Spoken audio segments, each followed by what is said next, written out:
আজই বয়কট করা হোক টার্কিকে। 2023-এ 44,000 লোক মরেছিল ভূমিকম্পে। 1,26,000 আমেরিকান ডলার টাকা দিল ইন্ডিয়া।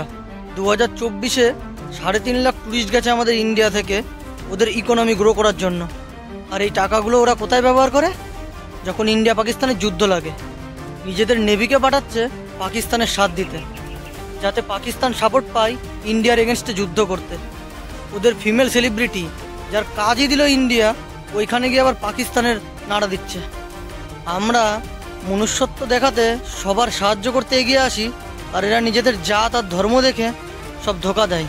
তাই বয়কট টার্কি, আজই যাওয়া বন্ধ করুন। এই ভিডিও শেয়ার করুন যাতে কোনো ভারতীয় টার্কির সাথে আর কোনো রকম কোনো যোগাযোগ না রাখে, কারণ আমাদের এই টাকাগুলো ঘুরে ফিরে আসবে কার হাতে? পাকিস্তানের হাতে, ইন্ডিয়ার এগেনস্টে যুদ্ধ করতে।